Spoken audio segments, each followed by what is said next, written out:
Ici, par exemple, nous avons un ensemble de 3 canons en forme de fer qui proviennent d'une épave qui avait fait naufrage sur une base rocheuse au large des Sables d'Olonne. Ici, on a une pièce intéressante en bronze qui date, elle, de 1621, qui provient d'un bateau hollandais de la Compagnie des Indes. Sous le contrôle méthodique de Gilles, ces canons, immergés dans l'eau pendant plusieurs centaines d'années, ont retrouvé une seconde vie. Dans ce laboratoire nantais, l'un des 2 seuls en France à en être capable, les conservateurs restaurent le patrimoine sous-marin. La difficulté avec ces canons, c'est leur poids. Ils sont fragiles, hein, c'est des grosses bêtes, mais ça reste des pieds d'argile. Et puis le deuxième point, ça va être la présence de sel. On est en milieu marin, c'est rempli de chlorure, donc la matière se dégrade. Notre premier objectif, c'est de stabiliser cette matière. Ça, c'est vraiment la première chose qu'on fait. La préservation grâce à des techniques de pointe, comme l'électrolyse, l'extraction du sel par l'électricité.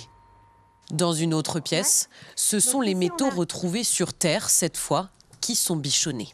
Vous avez une épée gauloise, alors il faut me croire sur parole. C'est la première étape du traitement, ça va être l'utilisation de l'imagerie, de la radiographie X, comme quand on se casse un bras par exemple, pour pouvoir reconnaître et déterminer ce que c'est. Voilà, c'est pas juste un petit morceau de terre tout rouillé, non, c'est une entrée de fourreau d'épée gauloise. Ici, patiemment, les conservateurs finissent par réaliser de petits miracles. Croyez-le ou non, ces 2 pièces seront bientôt identiques. Vous avez un exemple qui illustre bien l'avant-après restauration qui peut avoir un effet assez magique puisque c'est une jambe en bronze doré et les produits de corrosion, la dégradation de l'alliage de bronze a complètement recouvert la surface dorée.